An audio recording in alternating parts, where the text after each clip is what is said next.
అమ్మవారి యొక్క అనుగ్రహం వల్ల శ్రీమద్ ఆండవన్ స్వామి అనుగ్రహం వల్ల అస్మద్ ఆచార్యవర్యుల కటాక్షం వల్ల ఈరోజు కైసిక ఏకాదశి. చాలామంది కైసిక పురాణమే చెప్పండి అన్నారు. పురాణం అంటే చాలా పాతది అని అర్థం. ఆ పురాణం చెప్పాలి అంటే నేను పాతకాలానికి వెళ్ళి రావాలి, అది చాలా కష్టప్రదమని ఈరోజు గీతా జయంతి సందర్భంలో టీటీడీ తరఫున కూడా అక్కడక్కడ ఆయా గ్రామాల్లో ఆయా జిల్లాల్లో కొన్ని దేవాలయాల్లో చిన్నపిల్లలకి 3 అధ్యాయములు వేరువేరుగా ఇచ్చి ఏజ్ గ్రూప్ తరఫున వాళ్ళు కంఠస్థం చేసి దాంట్లో పరీక్ష పెట్టడం అనేది జరిగింది. దేశమంతటా భగవద్గీతకు చాలా ప్రాముఖ్యత ఉన్నది. ఒక కోర్టులో ఒక నేరం చేసిన వాడు నిలబెడితే బోన్లో లాయర్ వచ్చి భగవద్గీత ఇచ్చి దేవుని మీద ప్రమాణం చేసి అంతా నిజమే చెప్తాను, అబద్ధం చెప్పను అని చెప్పిస్తాడు. ఏమి రామాయణం పెట్టచ్చు, భాగవతం పెట్టచ్చు, వేరే ఏదైనా పుస్తకాన్ని పెట్టచ్చు. కానీ భగవద్గీతకు ఉన్నటువంటి ప్రాముఖ్యత ఏ శాస్త్రానికి లేదు. అన్ని శాస్త్రాల యొక్క సారమే భగవద్గీత. భగవంతుడి చేత గానము చేయబడినది. గీత అంటే గానము చేయబడినది. ఈ గీత చదివితే మన గీత మారుతుంది అని. బ్రహ్మ రాసినటువంటి చెడు రాత పోవాలి అంటే కృష్ణుడు చెప్పినటువంటి గీతను చదవాలి అని పెద్దలు చెప్తారు. ఓం బ్రహ్మ విదాప్నోతి పరం తదేషాభ్యుక్త సత్యం జ్ఞానమనంతం బ్రహ్మ యో వేదలిహితం గుహాయాం పరమే వ్యోమన్ సోష్ణుతే సర్వాన్ కామాన్ సహా అని వేదం చెప్తుంది. సర్వవేదముల యొక్క అంత్యభాగంలో ఉండేది ఉపనిషత్తు. అట్టి ఉపనిషత్తు కానీ వేదము కానీ అన్ని వర్ణముల వారు అధ్యయనం చేయడానికి అర్హత ఉండదు. కాబట్టి అందరూ అధ్యయనం చేసేటువంటి విధానముగా వ్యాస భగవానుడు వేదములనంతా విభాగం చేసి వేదవ్యాసుడనే పేరును తెచ్చుకున్నాడు. ఆ వ్యాస భగవానుడు ఎవరు అంటే సాక్షాత్ విష్ణువే. వ్యాసాయ విష్ణు రూపాయ వ్యాస రూపాయ విష్ణవే నమో వై బ్రహ్మనిదయే వాసిష్ఠాయ నమో నమః. వశిష్ఠుడి యొక్క మునిమనవడైనటువంటి వ్యాసుడు శక్తే పౌత్ర అకల్మషం. దాని తర్వాత పరాశర మునికి కొడుకుగా పుట్టి శుకమహర్షికి తండ్రిగా ఉన్నటువంటి వ్యాస భగవానుడు సాక్షాత్ విష్ణువే వ్యాసుడై అవతరించి వేదములంతా కుప్పలుగా ఉంటే దాన్ని విభాగం చేసి 4 భాగాలు చేశాడు. ఋగ్వేదం, యజుర్వేదం, సామవేదం, అథర్వణ వేదమని. ఆ వేదములలో ఉపనిషత్తు అని చెప్పబడే చివరి భాగం, దానికి ఉపనిషత్తు అని పేరు, వేదాంతం అని కూడా పేరు. వేదం యొక్క అంతం వేదాంతం. ఆ ఉపనిషత్తుల యొక్క సారమే భగవద్గీతలో భగవంతుడు నరస్వరూపుడైనటువంటి అర్జునుడికి ఉపదేశం చేసినటువంటి గ్రంథం.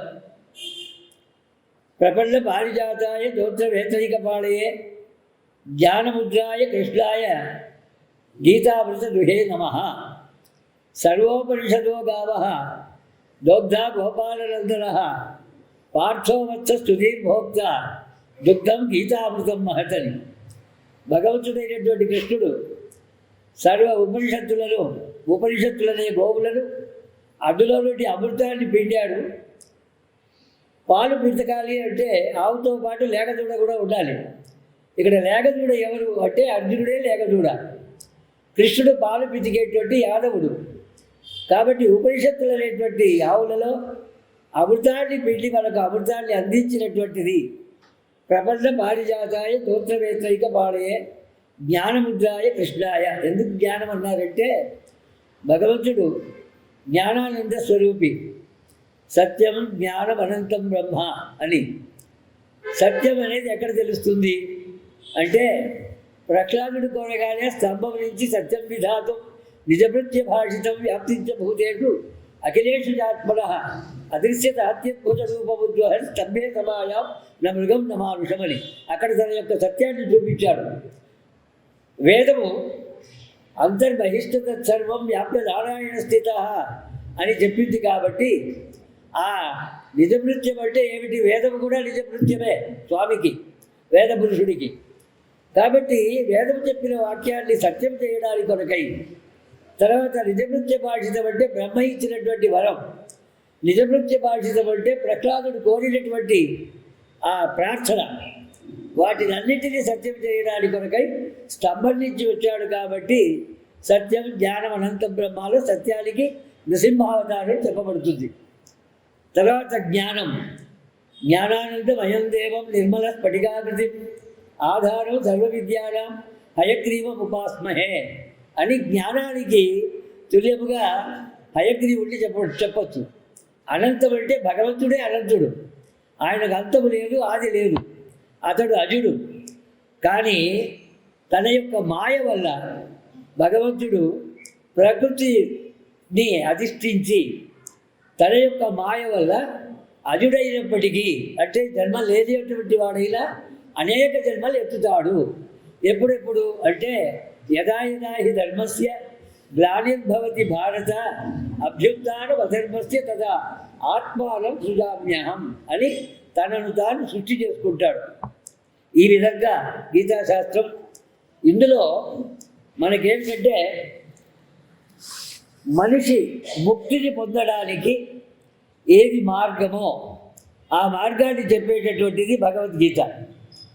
ముక్తికి మార్గం అంటే పునరపి జననం పునరపి మరణం పునరపి జనని జఠరే శయనం ఇహ సంసారే బహుదుస్తారే కృపయాపారే పాహి మురారే అని చెప్పిన విధంగా దాని తర్వాత గేయం గీత నామ సహస్రం అన్నారు. ధ్యేయం శ్రీపతి రూపం అజస్రం.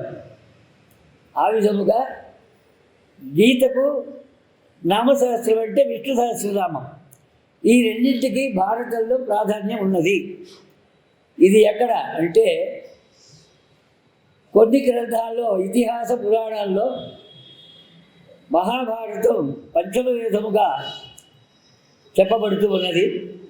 ఎందుకంటే అందులో వేద విషయాలు వేదాంత విషయాలన్నీ వస్తాయి కాబట్టి భగవంతుడి చేత ఉపనిషత్తులు బ్రహ్మ విద్య యోగశాస్త్రం అని చెప్పబడే గీతాశాస్త్రాన్ని ఉపదేశం చేయడం వల్ల దాని తర్వాత భీష్మాచార్యుల వల్ల సాక్షాత్తుగా కృష్ణుడిని నిలబెట్టుకొని ధర్మరాజు అడిగినటువంటి ప్రశ్నలకు సమాధానపూర్వకముగా సహస్రనామాన్ని చెప్పాడు. అందుకని ధ్యేయం గీత నామ సహస్రం అని చెప్పారు. దాని తర్వాత ఇతిహాసము పురాణం. మహాభారతం పురాణం, శ్రీమద్భాగవతం కూడా పురాణమే. కానీ ఇతిహాసం ఏమిటంటే శ్రీమద్ రామాయణం ఇతిహాసం. రామాయణంలో కాండలు కాండలుగా చెప్పబడింది, భారతంలో పర్వం పర్వంగా చెప్పబడింది. ఎందుకంటే వేదమే వేదవేద్యే పదే పురుషి జాతే దశరథాత్మజే వేదం ప్రాచేత సాదాసి సాక్షాత్ రామాయణాత్మన. వేదవేద్యుడైనటువంటి పరమ పురుషుడు రాముడుగా అవతరించినప్పుడు అతడి చరిత్ర చెప్పడానికి కొరకై వేదమే వాల్మీకి మూలకముగా రామాయణంగా ఆవిర్భవించింది. వాల్మీకి మొట్టమొదటి కవి, త్రేతాయుగం వాడు. అప్పుడు వశిష్ఠుడు కూడా ఉన్నాడు, విశ్వామిత్రుడు కూడా ఉన్నాడు. వేదానికి యజుర్వేదాన్ని ప్రధానంగా తీసుకున్నాడు. ఎందుకంటే ఋగ్వేద యజుర్వేద సామవేద అథర్వణ వేదములలో 4 యుగాల్లో 4 వేదాలు పఠించబడ్డాయి. కృతయుగంలో దేవతలంతా ఋగ్వేదాన్ని పఠించారు. ఋగ్ అంటే మంత్రం. యజుర్వేదంలో రాముడు యజుర్వేదాన్ని అధ్యయనం చేశాడు. యజుర్వేద వినీతశ్చ వేద విద్ధి సుపూజిత అని. ఇక సామవేదం ద్వాపర యుగానికి చెందింది. ఎందుకంటే శాంతిపురి మహర్షి దగ్గర బలరాముడు, కృష్ణుడు, దాని తర్వాత కుచేలుడు వీళ్ళంతా సామవేదాన్ని అధ్యయనం చేశారు. కాబట్టి భగవంతుడు చెప్పేటప్పుడు తన స్వరూపముగా చెప్పేటప్పుడు వేదానాం సామవేదోస్మి అన్నాడు. ఆ సామవేదమే గానం, ఆ గానమే మురళీ గానం. కాబట్టి భగవంతుడు మురళిని చేతిలో పట్టుకున్నాడు. ఇక కలియుగంలో ఏమిటి అంటే అధర్వణ వేదం కలియుగం. అధర్వణ వేదం అంతా అణుశాస్త్రం, అదే ఆటం. కాబట్టి ఇప్పుడు మనకు విమానాలు, బాంబులు, గింబులు అన్నీ వచ్చేవన్నీ అణువు కింద వస్తుంది. కాబట్టి అది అధర్వణ వేదం కలియుగానికి చెందినటువంటిది. ఈ విధంగా రామాయణంలో చెప్పేటప్పుడు యజుర్వేదానికి 6 కాండములు, శ్రీమద్ రామాయణం కూడా 6 కాండములే. అట్లాగే భారతాన్ని చెప్పేటప్పుడు పర్వము పర్వము పర్వము అన్నారు. ఈ పర్వాల్లో యుద్ధభూమిలో ధర్మక్షేత్రే కురుక్షేత్రే సమవేత యుయుత్సవ మామకాః పాండవాశ్చైవ కిమకుర్వత సంజయ. భీష్మ పర్వంలో 23వ అధ్యాయం నుంచి 40వ అధ్యాయం వరకు 18 అధ్యాయాలు కృష్ణుడి చేత అర్జునుడికి చెప్పబడినటువంటిది భగవద్గీత. ఈ గీతాశాస్త్రం యొక్క మహత్యం ఎట్లా అంటే, శరీరం యొక్క మలం పోవాలి అంటే జలంతో స్నానం చేయాలి. అట్లాగే సంసార మలనాశనం కావడానికి గీతను అధ్యయనం చేయాలి. మల నిర్మోచనం పుంసాం జలస్నానం దినే దినే సకృత్ గీతాంబసి స్నానం సంసార మలనాశనం. దాని తర్వాత ఈ విధముగా ఉన్నటువంటి భీష్మ పర్వంలో యుద్ధభూమి, ఆ యుద్ధభూమి ఏమిటంటే ధర్మక్షేత్రమైనటువంటి కురుక్షేత్రం. కురుక్షేత్రం అంటే ఏమిటి? కురువంశానికి చెందిన వాళ్ళలో, పాండవులలో, కౌరవులలో యుద్ధము జరుగుతుంది కాబట్టి అది కురుక్షేత్రం. ధర్మక్షేత్రం ఏమిటి అంటే క్షత్రియ ధర్మాన్ని తూచా తప్పకుండా నిర్వహించడానికి కొరకై ఖేదుడైనటువంటి అర్జునుడికి ధర్మములన్నీ ఉపదేశం చేశాడు కాబట్టి అది ధర్మక్షేత్రమైంది. అట్టి ధర్మక్షేత్రమైనటువంటి కురుక్షేత్రంలో యుద్ధభూమి, ఆ యుద్ధభూమిలో దుర్యోధనాదులు పాండవులను హింసించి, అవమానించి, రాజ్యభ్రష్టులను చేసి ఈ విధంగా చేసినందువల్ల కృష్ణుడు పాండవుల తరఫున వెళ్ళి అక్కడ సభలో చెప్పినప్పటికీ కూడా ఎవరు వినలేదు. దుర్యోధనాదులకు చివరికి వాళ్ళకు 5 ఊళ్ళు ఇవ్వండి అయ్యా, 5గురికి అన్నాడు రాయబారంలో. 5 ఊళ్ళు ఇవ్వండి అంటే 5 ఊళ్ళు కాదు, సూది బొమ్మను మోపినంత స్థలం కూడా ఇవ్వను. ఎందుకు అంటే దేశాన్ని మేము 100 ఉన్నాము, వాళ్ళు 5 ఉన్నారు, 105 భాగములు చేస్తే ఎవరికి ఎంత వస్తుంది? మారేడుపల్లి అంతా కూడా రాదు. కాబట్టి అట్లా కాదు, ఏకఛత్రాధిపత్యముగా దేశం ఉంటేనే అది దేశం బాగుపడుతుంది కాబట్టి నేను ఇవ్వను అన్నాడు. అన్న తర్వాత రాయబారం జరిపితే కూడా ఆ రాయబారం అనేది సఫలీకృతం కాలేదు. చివరకు యుద్ధం తప్పదన్నాడు భగవంతుడు. ఆ విధముగా యుద్ధం ప్రారంభం సమయంలో నరుడైనటువంటి అర్జునుడి రథములో పార్థుడి రథములో ఉంచుకొని తాను సారథి అయి పార్థసారథి అనేటువంటి పేరును తెచ్చుకొని భగవంతుడు రథాన్ని తీసుకొని పోయి పాండవుల దగ్గర నుంచి కౌరవుల మధ్యలో నిలిపాడు. సేనయోర్ ఉభయోర్ మధ్య రథం స్థాపయతి అర్జున, రథం స్థాపయ అన్నాడు. అప్పుడు 2 సేనల మధ్యలో భగవంతుడు రథాన్ని ఉంచాడు. అర్జునుడు ఏం చేశాడు? ఎదురుగా చూశాడు. ఎదురుగా చూసిన తర్వాత భీష్మాచార్యులు ఉన్నారు, కుల పితామహుడు భీష్మ పితామహుడు ఉన్నాడు, తమ ఆచార్యులైనటువంటి ద్రోణాచార్యులు ఉన్నారు, అతడి కొడుకైనటువంటి అశ్వత్థామ ఉన్నాడు, ద్రోణాచార్య యొక్క భావమర్ది అయినటువంటి కృపాచార్యుడు ఉన్నాడు, దుర్యోధనాదులంతా ఉన్నారు. మొట్టమొదటి రోజుల యుద్ధంలో దృష్టద్యుమ్నుడిని పెట్టుకొని యుద్ధాన్ని ప్రారంభిస్తాడు. ద్రౌపదేయుణ్ణి, ద్రుపద రాజకుమారుడు, వాటిని పెట్టుకొని యుద్ధం. ఇట్లా ఒక్కొక్కరు ఒక్కొక్క రోజు వాళ్ళు మహారథులై అర్థరథులై ఈ విధంగా వాళ్ళు ఆ అధ్యక్షతన ఆ యుద్ధం అనేది జరుగుతుంది అని.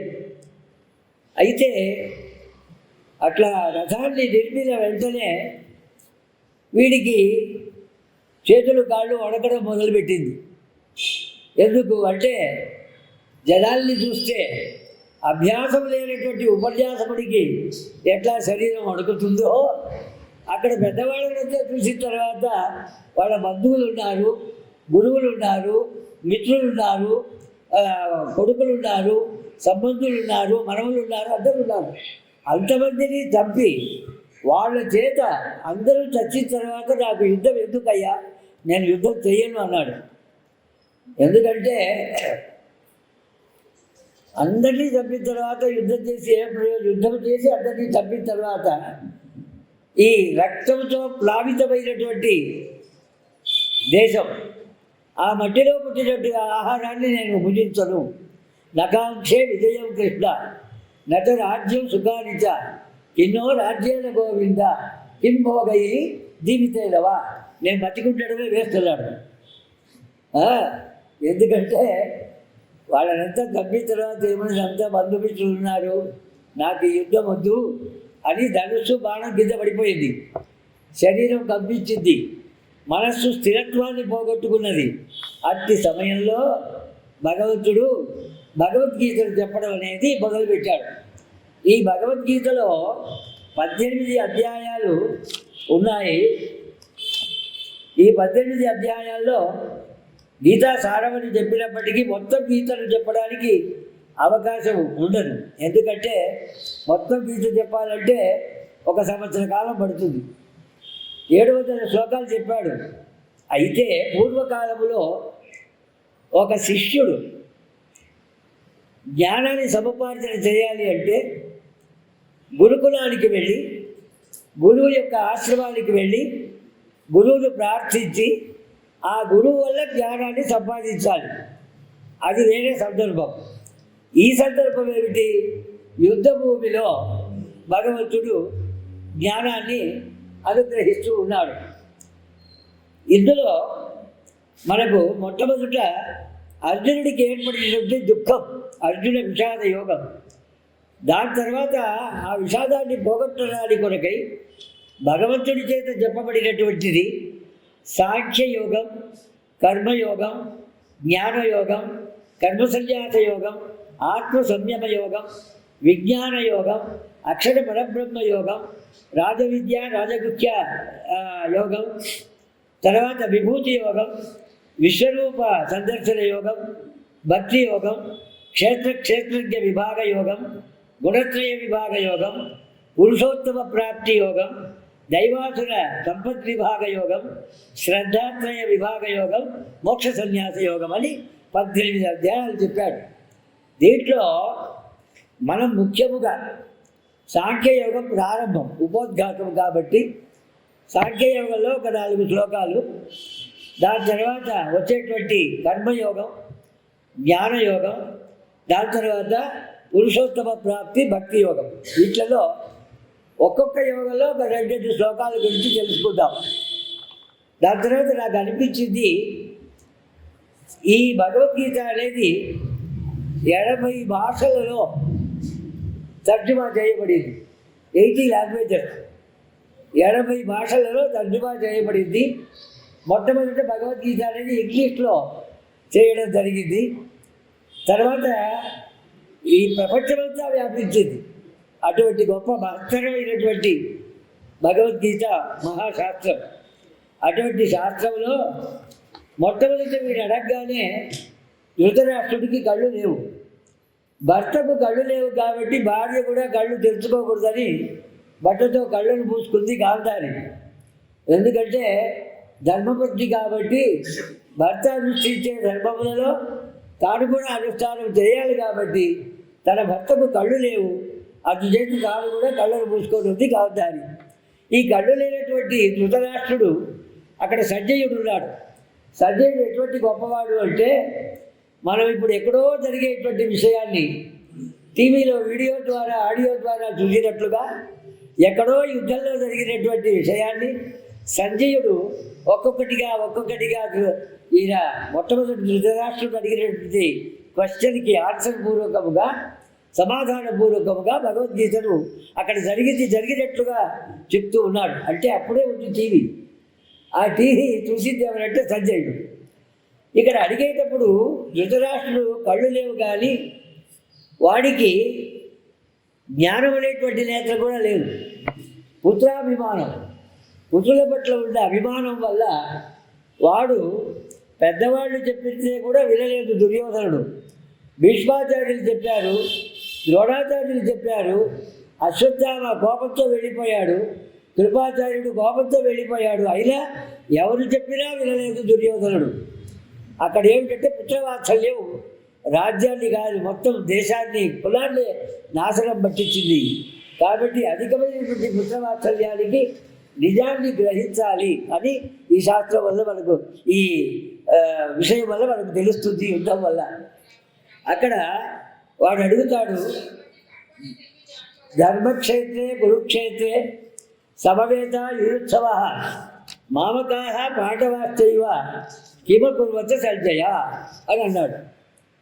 ధర్మక్షేత్రమైనటువంటి కురుక్షేత్రంలో మామకా పాండవాశ్చైవ, మావాళ్ళు పాండవులు, అక్కడే వాడి యొక్క అజ్ఞానం కనబడింది.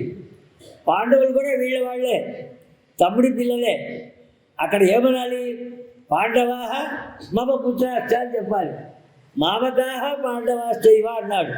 కాబట్టి వాడు పుత్రవాత్సల్యంలో కళ్ళు కనబడలేదు వాడికి. అటువంటి వాడు సంజయుడిని అడిగితే ఇక్కడే మనకు తెలుస్తుంది. ధర్మక్షేత్రే కురుక్షేత్రే సమవేత యుత్సవ అని ప్రారంభించబడినటువంటి ఈ భగవద్గీతలో మొట్టమొదటి యుద్ధానికి వెళ్ళేటప్పుడు శంఖనాదం చేస్తాడు. శంఖనాదం చేసి యుద్ధాన్ని ప్రారంభిస్తారు. అటువైపు వాళ్ళు ఇటువైపు వాళ్ళు కూడా శంఖనాదం చేయడం అంటే యుద్ధం ప్రారంభమవుతుంది అని చెప్పడానికి. ఇప్పుడు నార్త్ ఇండియాలో ఆరాధనలో కూడా శంఖనాదం చేస్తారు. దాని తర్వాత అది తిరుప్పావైలో కూడా చెప్పింది, ఆటాడు చెప్పింది. తిరుప్పావైలో ఒక పాఠంలో పాంచజన్యం ఋషికేశ, దేవదత్తం ధనంజయ, పౌండ్రం దద్మం మహాత్మానం మహాశంఖం భీమకర్మ వృకోదర. వృకోదరుడైనటువంటి భీముడు పౌండ్రమైనటువంటి శంఖాన్ని, దేవదత్తం అనేటువంటి శంఖాన్ని ధనంజయుడు, పాంచజన్యం అనేటువంటి శంఖాన్ని ఋషికేశుడు వీళ్ళంతా పూరించారు. యుద్ధం ప్రారంభమైంది. ప్రారంభమైన తర్వాత సఘోషో ధాతరాష్ట్రాణం హృదయాన్ని వ్యధారయతు నభశ్చ పృథివీ చైవ తుములోపి అనునాదయన్. ఈ శంఖనాదం వల్ల ఏమిటంటే ప్రపంచమంతా దేశమంతా గడగడ వణికింది. అటువంటి పెద్ద శబ్దం హృదయాలన్నీ కంపించిపోయింది, వణికిపోయింది. ఆ విధంగా ఉన్నటువంటి పరిస్థితిలో యుద్ధం ప్రారంభమైనప్పుడు అయ్యా నేను కులక్షయం చెయ్యను, నేను యుద్ధం చెయ్యను అన్నాడు అర్జునుడు. కులక్షయం నాకు అక్కర్లేదు, కులం ఉంటే ధర్మం ఉంటుంది, కులక్షయం అయితే ధర్మక్షయం అవుతుంది, దాని తర్వాత ప్రపంచమంతా అధర్మము ఇష్టమవుతుంది. కాబట్టి నేను యుద్ధాన్ని చెయ్యను. కులక్షయే ప్రణశ్యంతి కులధర్మా సనాతనా ధర్మే నష్టే కులం కృత్యం అధర్మో అభ్యవపద్యత అని అన్నాడు. కాబట్టి ధర్మం నశిస్తుంది కాబట్టి నేను యుద్ధాన్ని చెయ్యనయ్యా అన్నాడు. లేదుగా చాతుర్వర్ణ్యం మయా సృష్టం గుణకర్మ విభాగశ అని భగవంతుడు 4 వర్ణములు నేను సృష్టించాను. 4 వర్ణముల వాళ్ళు వారి వారి యొక్క కార్యక్రమములను వారి యొక్క కర్మలను వాళ్ళు అనుష్ఠానం చేయవలసి ఉన్నది. బ్రాహ్మణులు యజ్ఞయాగాదులు చేయాలి, భగవద్ ఆరాధన చేయాలి, దాని తర్వాత తపస్సు చేయాలి, దాని తర్వాత దానము చేయాలి.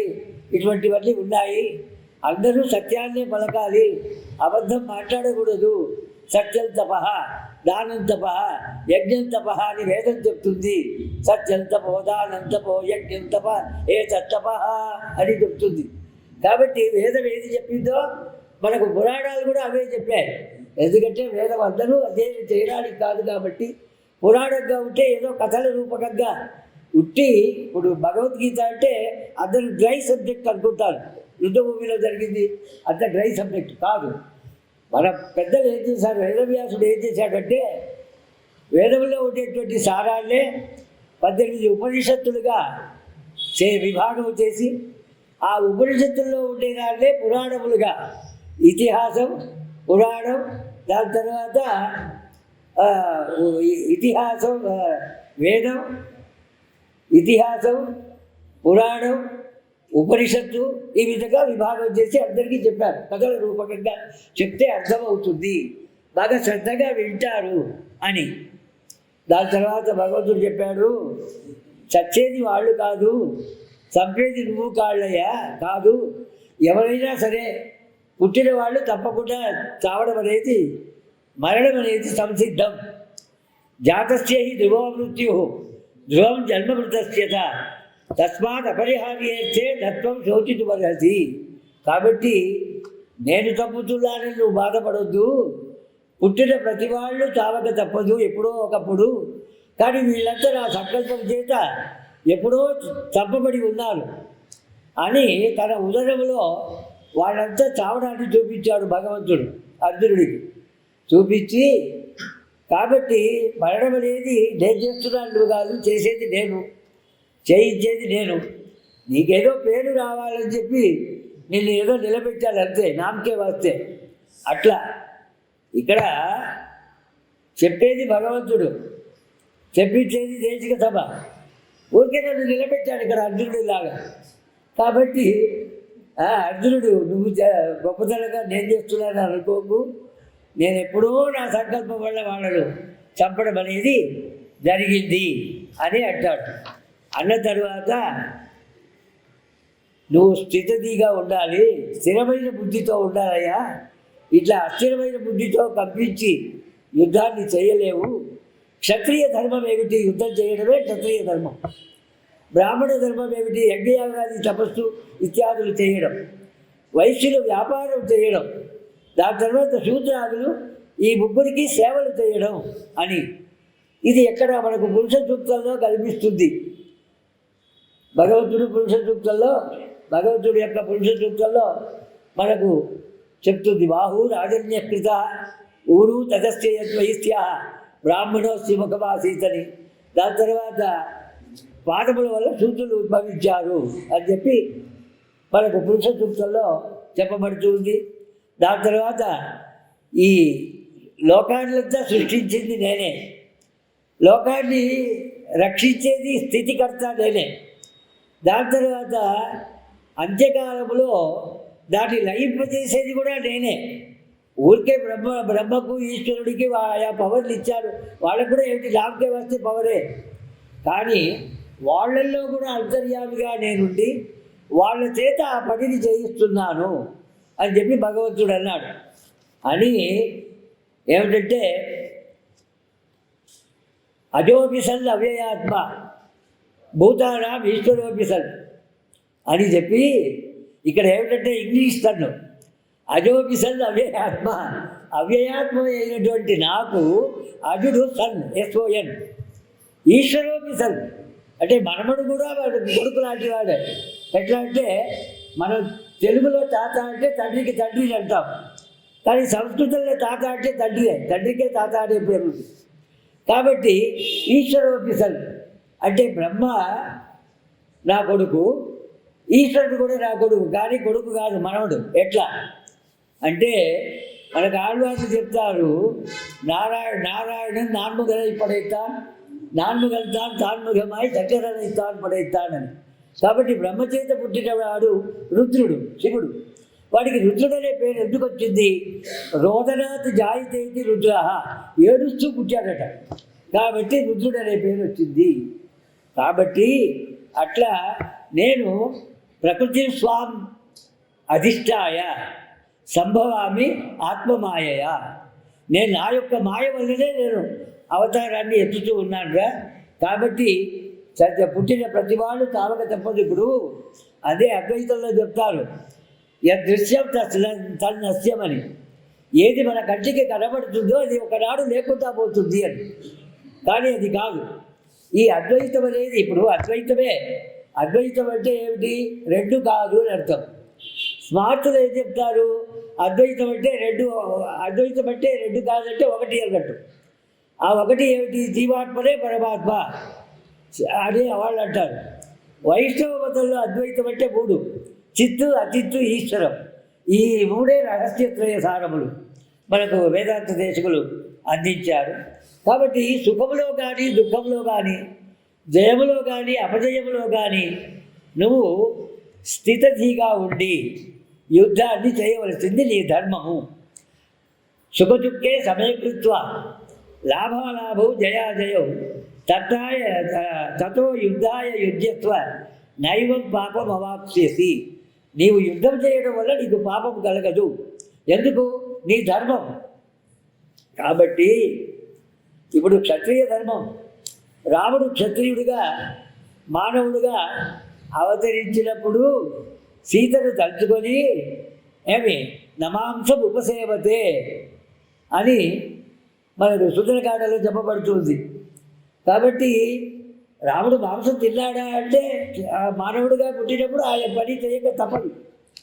ఇక్కడ ఏమిటంటే నువ్వు సుఖ దుఃఖాల్లో కానీ జయాపజయాల్లో కానీ నువ్వు దాన్ని మనసులో పెట్టుకొని స్థిరమైనటువంటి బుద్ధితో అస్థిరమైనటువంటి భయాన్ని పోగొట్టుకొని యుద్ధం చెయ్యి.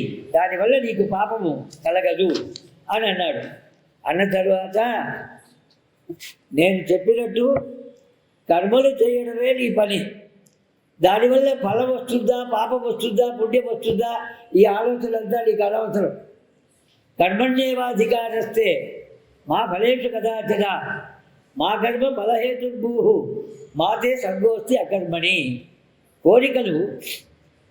కోరికల వల్ల కర్మములో కోరికలు లేకుండా ఉండకు. నీ కర్మను నువ్వు చెయ్యి. కర్మణ్యేవాధిక నీకు అధికారం ఏముంది? కర్మ చేయడమే అధికారం. మా ఫలేషు. కాబట్టి ఆ ఫలం ఎట్లా లభిస్తుంది అనేది నీకు అనవసరం. ఫలాన్ని ఇచ్చేవాడిని నేను. దుఃఖేషు అనుద్విగ్నమనా సుఖేషు విగత స్పృహ వీతరాగ భయక్రోధ స్థితదీహి మునియుచ్యతే. నువ్వు ఒక మునిలాగా ఉండాలి. ఇప్పుడు యుద్ధభూమిలో ఉన్నప్పటికీ కూడా మునిలాగా మౌనముగా. రాంగ్ క్వశ్చన్స్ అంతా వేయద్దు. దుఃఖేషు అనుద్విగ్నమనా, దుఃఖము కలిగినప్పుడు చింతతో ఉండొద్దు. సుఖేషు విగత స్పృహ, సుఖము కలిగినప్పుడు స్పృహను కోల్పోయి ఎగురుతాడు. ఇప్పుడు ఒకడికి దుఃఖము కలిగితే చాలా కిన్నుడై దుఃఖించి దేవుడి దగ్గర వచ్చి కన్నీళ్లు కార్చి ఆ విధంగా కిన్నుడైపోతాడు. సుఖము కలిగినప్పుడు రాంతటి వాడు లేదు అని చాలా గర్వముతో విగత స్పృహ తన యొక్క స్థాయిని పోగొట్టుకుంటాడు. అట్లా కాకుండా వీత రాగ భయ క్రోధ, భయము కానీ క్రోధము కానీ రాగము కానీ లేకుండా స్థిరమైన బుద్ధితో నువ్వు పని చెయ్యవయ్యా అని చెప్పి అన్నాడు. అన్న తర్వాత ముని అంటే ఎవరు, ఎట్లా ఉంటారు అని అడిగాడు అర్జునుడు. యానిషా సర్వభూతానాం తస్యాం జాగర్తి సంయమి యస్యాం జాగర్తి భూతాని సా నిశా పశ్యతో మునే. మునులు ఎట్లా ఉంటారు అంటే లోకులంతా మెలకువగా ఉన్నప్పుడు వాళ్ళు పడుకొని ఉంటారంటే లోపల ధ్యానం చేస్తూ ఉంటారని. లోకులంతా మేల్కొని ఉన్నప్పుడు వాళ్ళు పడుకొని ఉంటారు.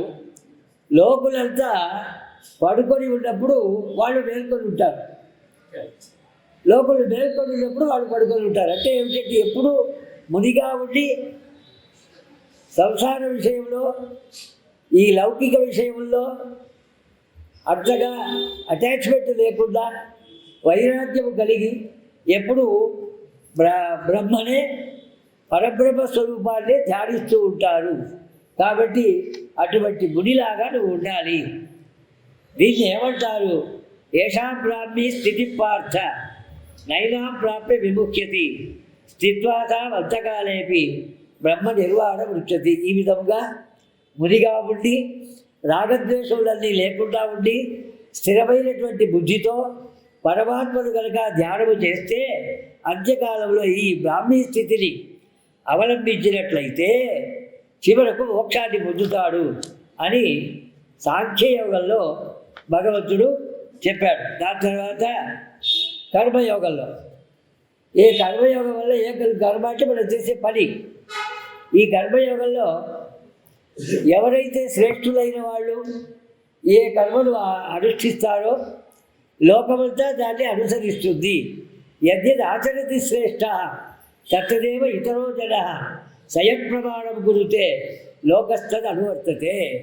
కాబట్టి శ్రేష్ఠుడైనటువంటి వాడు ఏ కర్మనైతే అనుష్ఠిస్తాడో దాన్ని ప్రమాణముగా తీసుకొని, ఇక్కడ ప్రమాణం అంటే ఏంటంటే అది ఆధారం, దాన్ని ఫండమెంటల్గా తీసుకొని ఒకటి. ప్రమాణం అంటే కొలత. ఆ కొలతను ఆటాడు చెప్పింది. మేలయాన్ సేవనగల్ వేண்டுగల కేటీఆర్ ప్రమాణపూర్వక నీకు ఎంత కావాలో అంత అనుష్ఠానం చేయమని ఆటాడు చెప్పింది తిరుపావైలో. ఆ విధంగా స్వయం ప్రమాణం గురితే లోకస్థది అనువర్తతే. ఇక్కడ ప్రమాణం అంటే ఏమిటి? ఒకటి కొలత, రెండవది ప్రమాణం అంటే అదే ఆధారముగా దాన్నే ముఖ్యంగా తీసుకోవడం. ఆ విధముగా చెప్పిన తర్వాత భగవంతుడు దాని తర్వాత ఏ కర్మ చేసినా సరే నువ్వు నాకు సమర్పించాలి. ఆ కర్మ యందు కర్మఫలం యందు ఆశ లేకుండా నువ్వు ఉండు.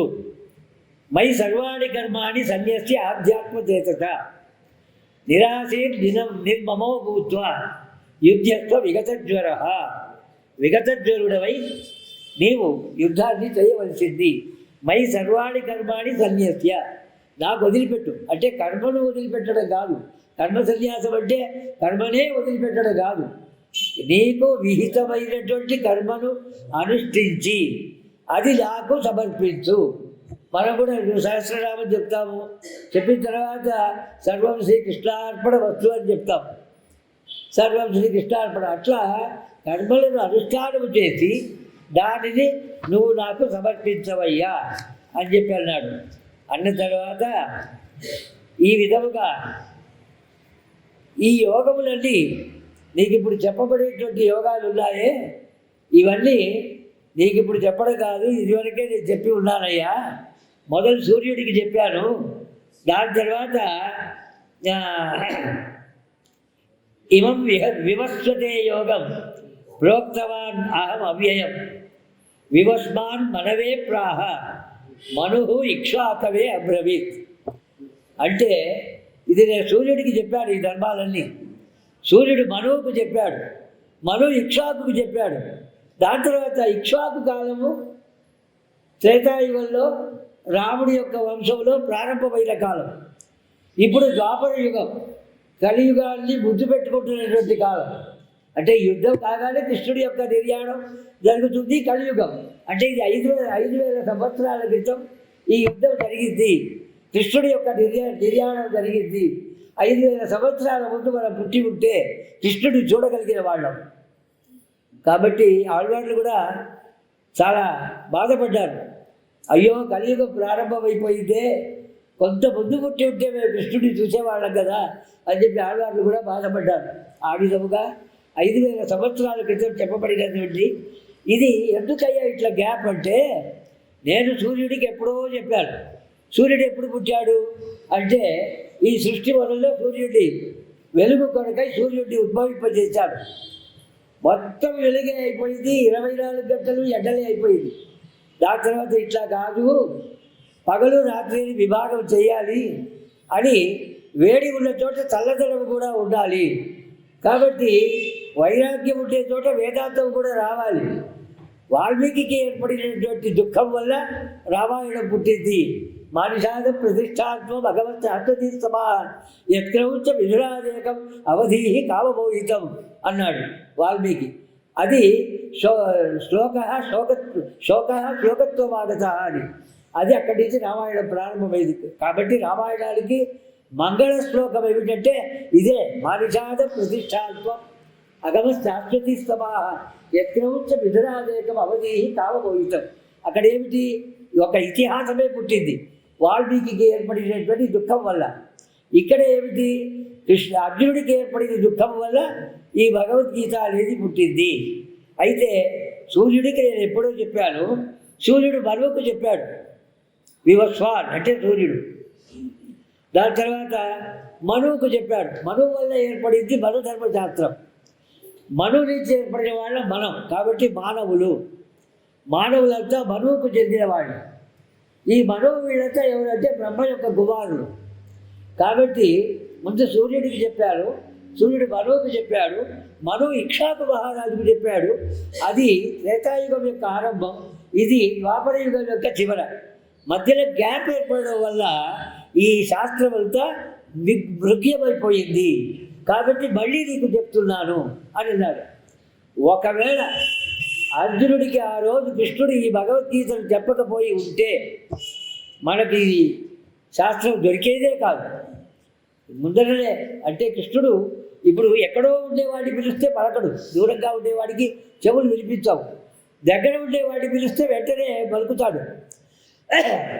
భగవంతుడి యొక్క మిగతా అవతారాల్లో మత్స్యావతారం, కూర్మావతారం, నరసింహావతారం, వామనావతారం, పరశురామావతారం, రామావతారం అంతా ఎప్పుడో జరిగింది. కృష్ణావతారం పొందకొండ. కాబట్టి కృష్ణుడి దగ్గర ఉన్నాడు మనకు. కృష్ణుడిని పిలిస్తే వెంటనే పలుకుతాడు. అందుకని కృష్ణుడి భూవాచక శబ్ద దష్ట నిర్వృతివాచక అని. భూమికి కృష్ణ అని పేరు. నా అనేది ఏమిటి? భూమి పైన పుట్టిన వాళ్లకు ఈ సంసార బంధాన్ని తొలగించేటటువంటి వాడు కాబట్టి కృష్ణుడు అనే పేరు వచ్చింది. కాబట్టి నీకు నేను చెప్తున్నాను, నువ్వు శ్రద్ధగా వినాలి అని చెప్పి బహూనిమే వ్యతీతాని జన్మాని తవచార్జున తాన్యహం వేద సర్వాణి నత్వం వేత్తు పరంతప నత్వం వేత్త పరంతప. బహూనిమే వ్యతీతాని జన్మాని తవచార్జున.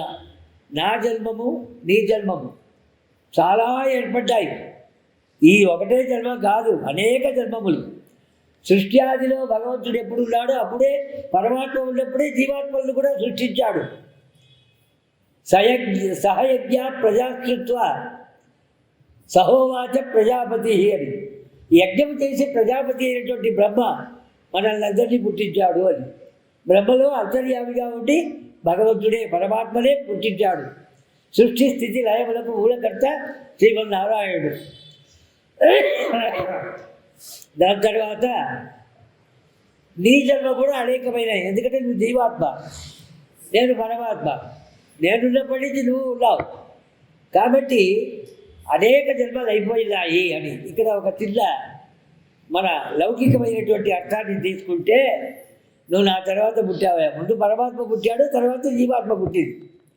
జీవాత్మ అర్జునుడు, పరమాత్మ భగవంతుడు. సో బహుళమే వ్యతీతాలి అంటే చాలా మే నెలలు గడిచిపోయినాయి నేను పుట్టి. జన్మాని తవచార్జున. నీ జన్మ ఎప్పుడో తెలుసా? జూన్ 4. తవచ అర్జున, చార్జున. కాబట్టి 4వ జూన్ నాడు నువ్వు పుట్టావు, మే నెలలో నేను పుట్టాను, నీకంటే ముందు నేను పుట్టాను, నా తర్వాత నువ్వు పుట్టావు. ఈ విధంగా అజోపిసల్ అవ్యయాత్మ అది మీ దగ్గరకే చెప్పబడింది. దాని తర్వాత అప్పుడు ఇవన్నీ చెప్పి ప్రారంభించి చెప్పడం మొదలుపెట్టిన తరువాత అర్జునుడికి కొంత విశ్వాసం కలిగింది. మాటల్లో విశ్వాసం కలిగిన తర్వాత మిగతావన్నీ కూడా చెప్పవయ్యా, వినదలుచుకున్నాను అని. తద్విద్ధి ప్రణిపాతేన పరిప్రశ్నేన సేవయ ఉపదేక్షంతి తే జ్ఞానం జ్ఞాన తత్వదర్శిన. ఇప్పుడు జ్ఞానయోగాన్ని చెప్తాను వినవయ్యా అంటాడు. జ్ఞానయోగం తెలుసుకోవాలంటే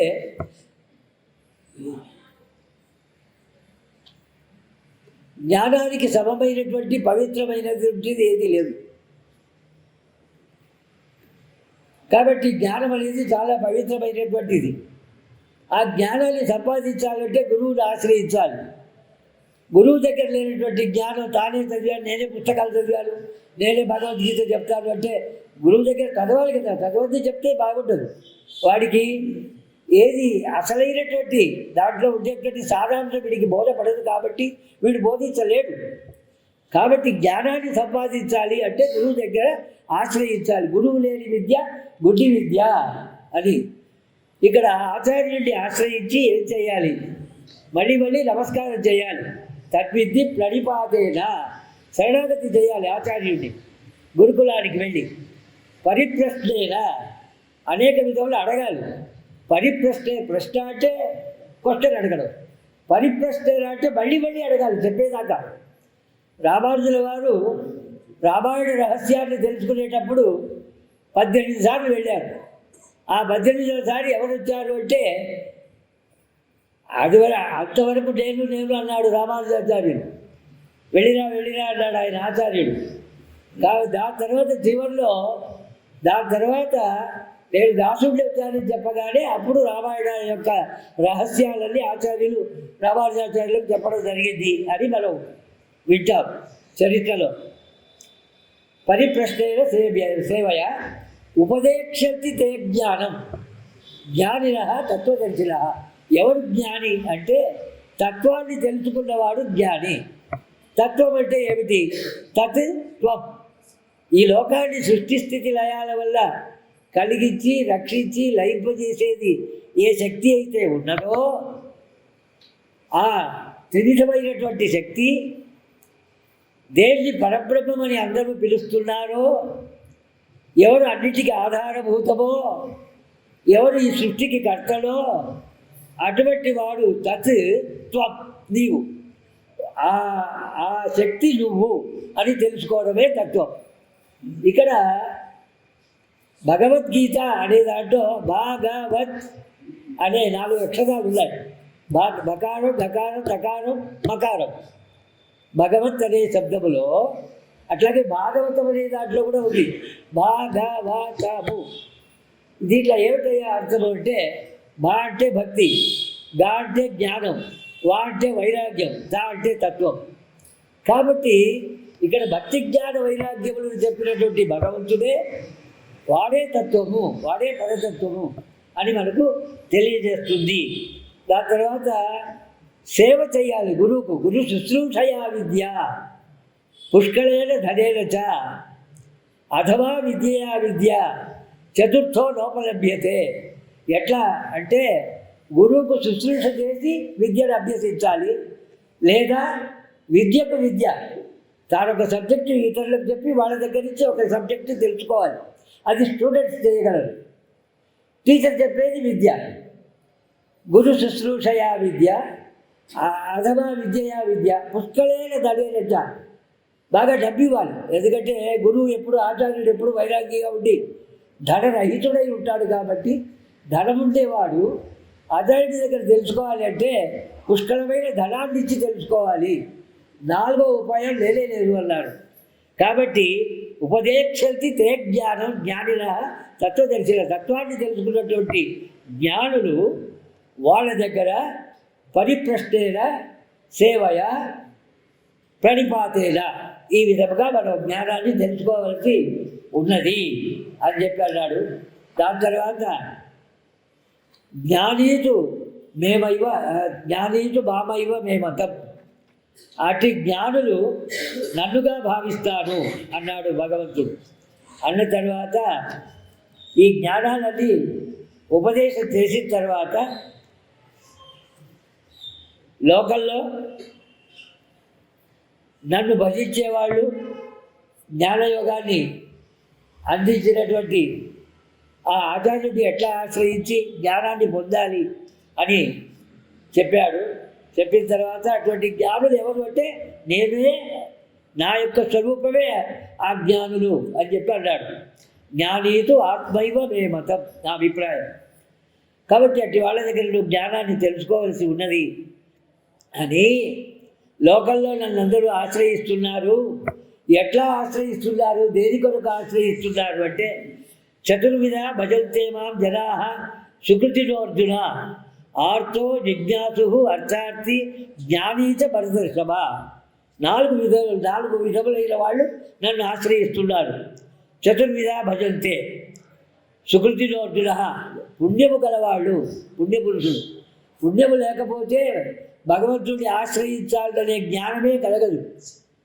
కాబట్టి ఆర్త, మనకు దుఃఖం ఉంది, ఏదో కోరిక ఉంది అంటే కోరిక వల్ల భగవంతుడిని ఆశ్రయిస్తాం. జిజ్ఞాసు, తెలుసుకోవాలని ఆశ్రయిస్తాం. అర్థార్థి, నాకు డబ్బు కావాలి జీవించడానికి, నా దగ్గర ఐశ్వర్యం లేదు కాబట్టి నువ్వు అని మహాలక్ష్మిని వచ్చి అడుగుతాం. ఆ విధంగా దాని తర్వాత జ్ఞానీచ భరతర్షభ, జ్ఞానం కోసం కొంతమంది, ధనము కోసం కొంతమంది, తెలుసుకోవాలనే కోరిక కోసం కొంతమంది, ఆర్తులై కొంతమంది నన్ను ఆశ్రయిస్తారు. దాని తర్వాత ఇట్లా ఆశ్రయించినటువంటి వాళ్ళల్లో నా పట్ల శరణాగతి ఎవరు చేయగలరు అంటే అందరికీ. అది ఇప్పుడు సృష్టి ఆది నుంచి జీవాత్మలు ఉన్నప్పుడు, సృష్టి ఆది నుంచి మనమంతా ఏదో ఒక రూపంలో ఉన్నప్పుడు అందరూ భగవంతుడిని ఆశ్రయించి భగవంతుడి పట్ల శరణాగతి చేయలేరు. ఈ ఎవరైతే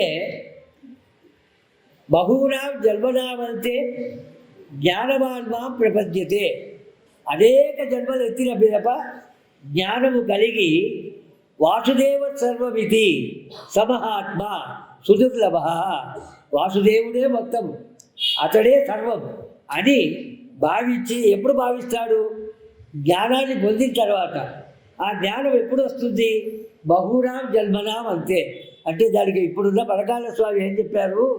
అనేక జన్మలు అందరికీ అయ్యాయి, అందరూ ఆశ్రయించడం లేదు. అక్కడికి 2 అక్షరాలు చేర్చుకోరా అన్నాడు. ఇక్కడికి వచ్చినప్పుడు ఏం చేర్చుకోవాలి అంటే బహునా పుణ్యజన్మానామంతే జ్ఞానవాన్మాం ప్రపద్యతే, అనేక పుణ్యజన్మల పిదప జ్ఞానం సంపాదించి ఆ జ్ఞానం వల్ల నేనే సర్వస్వమని భావించి నన్ను శరణాగతి కోరుతున్నారు. అందరికీ శరణాగతి ఈజీగా దొరకదు. మనం శరణాగతి చేయాలంటే ఒక సాక్షి ఉండాలి. శరణాగతి చేయాలంటే ఎవరు చేయిస్తారు? మనకై మనమే చేసుకోలేము. ఒక ఆచార్యుడు ఉండాలి. అట్టి ఆచార్యుడు ఆచార్య వేద సంపన్న అని ఆచార్య లక్షణాలన్నీ మనకు ఈ న్యాస వింశతిలో వేదాంత దేశకులు ఆచార్య శిష్య లక్షణం అంతా చెప్పబడి ఉన్నది. ఆశ్రయించేది ఎట్లా అనేది న్యాస దశకంలో. ఈ న్యాస దశకంలో మొట్టమొదట్లే అహంకార మమకారములు వదిలిపెట్టి భగవంతుడిని ఆశ్రయించాలి. ప్రాణం పోయే సమయంలో నిన్నే, నీ యొక్క స్మరణ నాకు రావాలి అని చెప్పి కోరడం జరిగింది. కాబట్టి అటువంటి జ్ఞాని బహుళ అనేక పుణ్యజన్మల పిదప జ్ఞానవంతుడై నన్ను ఆశ్రయిస్తాడు అని చెప్పి విజ్ఞాన యోగంలో భగవంతుడు చెప్పాడు. దాని తర్వాత ఇక్కడ పురుషోత్తమ ప్రాప్తి యోగంలో అన్నిటా నేను నిండి ఉన్నాను అని చంద్రమా మనసో జాత చక్షో సూర్యో అజాయత ముఖాది ఇంద్రశ్చ అగ్నిశ్చ అని పురుష సూక్తంలో చెప్పిన విధముగా అహం వైశ్వానరో భూత్వా ప్రాణినాం దేహమాశ్రిత ప్రాణాపాన సమాయుక్త పచామ్యన్నం చతుర్విధం. మనం తినేటువంటి ఆహారాన్ని 4 విధములుగా భగవంతుడు మన జీర్ణకోశంలో ఉండి, ప్రాణాపాన సమాయుక్తుడై ఉండి, అగ్ని రూపంలో ఉండి దాన్ని పచనం చేస్తున్నాడు అని చెప్పి భగవంతుడు చెప్పాడు. దాని తర్వాత సూర్యుడిలో ఉండేటటువంటి వెలుగు, చంద్రుడిలో ఉండే చల్లదనం, మన కనులకు కనిపించే జగత్తు, అందమైనటువంటి జగత్తు.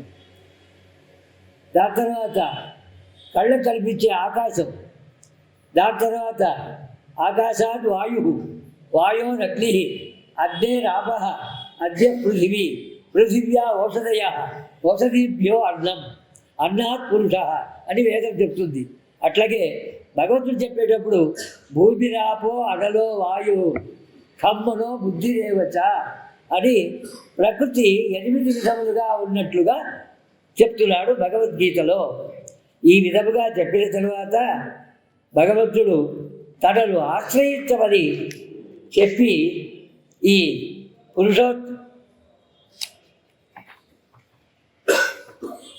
ఊరికే పేజీలు తెస్తున్నాడు, కళ్ళు కనిపించడం లేదు. దాని తర్వాత అహం వైశ్వానర భూత్వాన్ని అన్నాడు.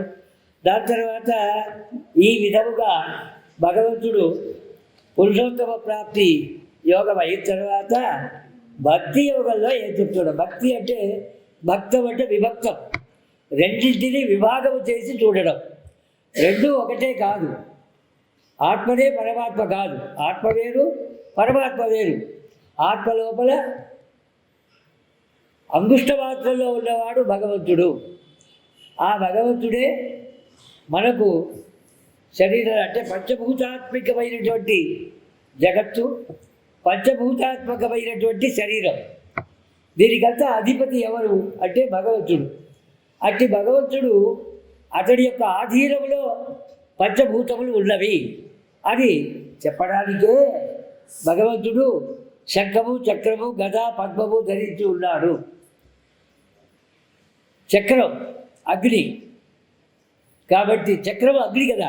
సుదర్శన మహాజ్వాల కోటి సూర్య సమప్రభ అని చెప్పినట్టుగా సుదర్శన చక్రమే అగ్ని. దాని తర్వాత ఆకాశం ఏమిటి అంటే ఆకాశం నీలముగా ఉంటుంది, భగవంతుడు నీలవర్ణముగా ఉంటాడు కాబట్టి తానే ఆకాశం. దాని తర్వాత శంఖం, వాయువును పూరిస్తే కానీ శంఖం పలకదు కాబట్టి వాయువుకు ప్రతీకగా ఉండేటటువంటిది శంఖం. కాబట్టి శంఖం చక్రాన్ని ధరించాడు. దాని తర్వాత జలం, పద్మము జలంలో ఉంటుంది కాబట్టి చేతిలో పద్మాన్ని ధరించాడు. దాని తర్వాత గద, గద అంటే లోహంతో చేయబడింది, చెక్కతో చేయబడింది. అది భూమి నుంచి వచ్చేదే లోహం కాబట్టి భూమికి ప్రతీకగా గదలు.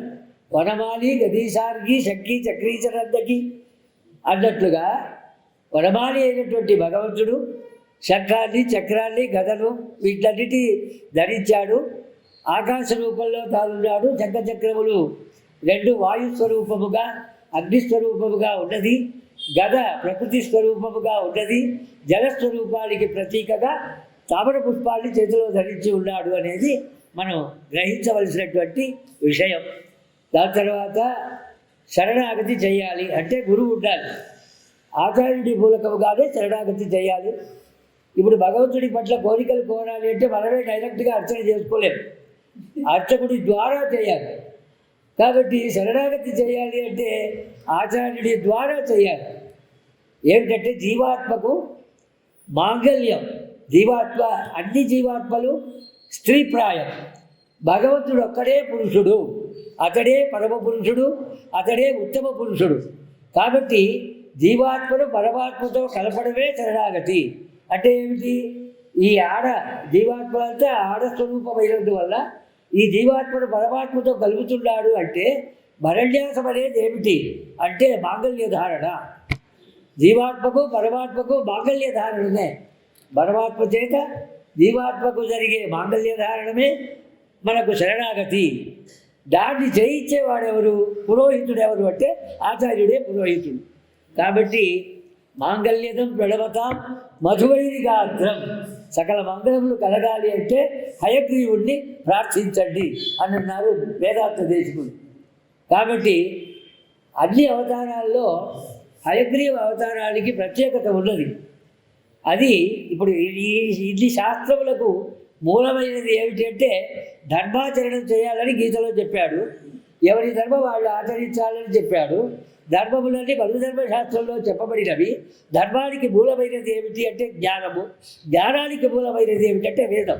వేదమూలం ఇదం జ్ఞానం, భార్యామూలం ఇదం గృహం, కృషిమూలం ఇదం ధాన్యం, ధనమూలం ఇదం జగత్. కాబట్టి మనకు జ్ఞానం కలగాలంటే వేదాన్ని అధ్యయనం చేయాలి. వేదమూలం ఇదం జ్ఞానం. కాబట్టి మనకు లోకంలో మంచి జరగాలి అంటే ధర్మము స్థాపించబడాలి, ధర్మము అభివృద్ధి చెందాలి, ఎవరి ధర్మాన్ని వాళ్ళు పాటించాలి, అధర్మం వైపు పోకూడదు, ఎవరి ధర్మం వాళ్ళు తెలుసుకోవాలి అని ఇన్ని యోగాలు భగవంతుడు మనకు ప్రసాదించాడు. దాని తర్వాత ఈ లోకే ఉచ్చైర్గతి జగతి సిద్ధ్యతి ధర్మ సత్యేత్ తస్య ప్రమాణవచనై కృతకేతరైశ్చేత్ తేషా ప్రకాశనదశాత మహీసురైశ్చేత్ తానంతరేణ నిపతేత్ క్వనవత్ ప్రణామ అని భోజనాదుల యొక్క కావ్యాలను చేసేటప్పుడు మొట్టమొదట బ్రాహ్మణులకు దండం పెట్టాడు. ఎందుకయ్యా బ్రాహ్మణులకు దండం పెట్టాడు అంటే, లోకల్లో మంచి జరగాలి. ఉచ్చైర్గతి యది సిద్ధ్యతి ధర్మతశ్చేత్, ధర్మం వల్ల లోకల్లో ఉత్కృష్టమైనటువంటి గతి ఏర్పడుతుంది. ఆ ధర్మము వేదములో చెప్పబడింది. వేదాధ్యయనం బ్రాహ్మణులు చేస్తారు. అటువంటి బ్రాహ్మణులకు నా నమస్కారం అన్నాడు. కాబట్టి వేదములని అధ్యయనం చేయాలి. వేదాధ్యయనం చేయడానికి అందరికీ అర్హత ఉండదు, చేయలేము. కాబట్టి స్వశాఖలు ఎవరికి వాళ్ళు అధ్యయనం చేసి వేరే శాఖలు అధ్యయనం చేయవలసి ఉంది. నార్త్ ఇండియాలో ద్వివేది, త్రివేది, చతుర్వేది అని పేర్లు ఉంటాయి. ద్వివేది అంటే 2 వేదములు అధ్యయనం చేశారని, త్రివేది అంటే 3 వేదములు అధ్యయనం చేసిన వాళ్ళు, చతుర్వేది అంటే 4 వేదములు అధ్యయనం చేసిన వాళ్ళు. అట్లా నార్త్ ఇండియాలో పేర్లు పెట్టుకుంటారు. అదేవిధంగా జ్యోతి అని కొంతమంది పెట్టుకుంటారు. జ్యోతి అంటే జ్యోతిషం తెలిసిన వాడు జ్యోతి. వేదానికి అగ్గములు 6, అట్లాగే శరణాగతికి కూడా అగ్గములు 6. ఈ షడగ్గ యుక్తమైనటువంటి శరణాగతి భగవంతుడి పట్ల ఆచార్యమూలకముగా మనము చేసుకోవాలి. అదే చివరిలో చెప్పాడు, పరిత్రాణాయ సాధూనా వినాశాయ దుష్కృత ధర్మ సంస్థాపనార్థాయ సంభవామి యుగే యుగే. యుగే యుగే అప్పుడప్పుడు ఆయా కారణముల కొరకు ప్రతి యుగములో ఆయా కల్పములలో ఆయా పరిస్థితులను బట్టి నా యొక్క అవతారాన్ని నేను చేస్తాను నా మాయ వల్ల అని భగవద్గీతలో చెప్పాడు. చివరిలో ఏమయ్యా అర్జున 700 శ్లోకాలు చెప్పాడు కదా, నీకేమైనా అర్థమైందా అన్నాడు. లేదండి, ఇంతసేపు ఇన్ని యోగాలు చెప్పినా రాజగోపాల్ ఉపన్యాసం వల్ల నాకేమీ అర్థం కాలేదు అన్నాడు. అంటే వాడు గోపాలుడే నేను గోపాలుడే కాబట్టి వాడిది అర్థం కాలేదు, ఇది అర్థం కాలేదని అర్జునుడు చెప్పాడు. చెప్తే నువ్వేం చేయొద్దయా, సర్వధర్మాన్ పరిత్యజ్య మామేకం శరణం వ్రజ అహంత్వా సర్వపాపేభ్యో మోక్షయిష్యామి మా శుచః. యుద్ధం వల్ల పాపం కలుగుతుంది అని అంటావు కాబట్టి ఆ పాపాన్ని పోగొడతాను. మోక్షయిష్యామి, నీకు మోక్షాన్ని ఇస్తాను. ఇంకొకటి అంటాడు, ఒకవేళ నువ్వు జయించావా రాజ్యాన్ని అనుభవిస్తావు, ఒకవేళ నువ్వు యుద్ధంలో మరణించావా నీకు కీర్తి కలుగుతుంది, స్వర్గము కలుగుతుంది అయ్యా అంటాడు. ఆ విధముగా అర్జునుడిని యుద్ధోన్ముఖుడిని చేసి ఈ ధర్మక్షేత్రమైనటువంటి కురుక్షేత్ర సంగ్రామాన్ని, ఇక్కడ ఇంకొకటి ధర్మము అధర్మానికి జరిగినటువంటి యుద్ధము, అధర్మం అటువైపు ఉంది, ధర్మం ఇటువైపు ఉంది. ఇక్కడ పాండవులు 5గురే ఉన్నారు, అక్కడ కౌరవులు 100గురు ఉన్నారు. అంటే ఏమర్థం, అధర్మం 100% ఉంటే ధర్మము 5% ఉంటుంది అని మనకు చూపించాడు. కాబట్టి మొత్తం 100% ధర్మం కావాలి. ఈ కలియుగమే కృతయుగం కావాలి. కృతయుగంలో 4 పాదములు ధర్మం, త్రేతాయుగంలో 3 పాదములు, ద్వాపర యుగంలో 2 పాదములు ధర్మము, 2 పాదములు అధర్మం. కలియుగంలో 1 పాదమే ధర్మము, 3 పాదములు అధర్మం. కాబట్టి ఎక్కువగా ఉన్న సంఖ్యలో ఉన్నటువంటి అధర్మం అనేది నటించి 1 భాగముగా ఉన్నటువంటి ధర్మము కలియుగం అయినప్పటికీ కూడా భగవంతుడి యొక్క అనుగ్రహం వల్ల, ఆచార్య కటాక్షం వల్ల ధర్మం అనేది దేశంలో అభివృద్ధి చెంది ఇది కృతయుగముగా మారవలెనని కృష్ణుడి యొక్క అభిప్రాయం. ఎత్ర యోగీశ్వర కృష్ణ ఎత్ర పార్థో ధనుర్ధర తత్ర శ్రీ విజయోభూతి వివాదీతి మమ. ఎక్కడ అర్జునుడు ఎక్కడ కృష్ణుడు ఉన్నాడో అక్కడ విజయం తప్పకుండా కలుగుతుంది. అంటే ఎక్కడ నలుడు ఎక్కడ నారాయణుడు ఉన్నాడో అక్కడ తప్పకుండా ధర్మం అనేది కాపాడబడుతుంది అని భగవద్గీత యొక్క సంక్షిప్తమైన సారాంశం. ఇది చాలా రోజుల క్రితం ముగ్గురు స్వామి తిరుపావై చెప్పేటప్పుడు దేశిక సభ మూలకముగా వారు ఉపన్యాసం చేసేటప్పుడు ఒక 3 రోజులు వాళ్ళ ఇంట్లో శ్రాద్ధం ఉందని వెళ్ళిపోయినప్పుడు 2 రోజులు దేశిక సభ వాళ్ళు నాతో వచ్చి నువ్వు 2 రోజులు ఉపన్యాసం చేయాలి అన్నాడు. మొదటి రోజు శ్రీమద్ రామాయణం శరణాగతి తత్వసారమని చేయడం, 2వ రోజు భగవద్గీతలో డిఫరెన్సెస్ బిట్వీన్ జ్ఞానయోగం, కర్మయోగం అండ్ భక్తి యోగం అని చెప్పడం జరిగింది.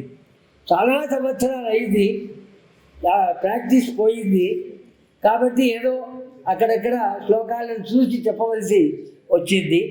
దాని తర్వాత ఈ దేశిక సభలో ఆ 3వ రోజు ఎవరు చెప్పారంటే త్రిదండి శ్రీమన్నారాయణ జీయర్ స్వామి వారు 3వ రోజు ఉపన్యాసాన్ని ఆ సంవత్సరం చేశారు. అంటే వారికంటే ముందు 2 రోజులు నేను చెప్పవలసినటువంటి ఒక అనుగ్రహం అనేది నాకు కలిగినప్పుడు దేశిక సభ పైన ఒక చిన్న శ్లోకాన్ని అప్పుడే చెప్పాను.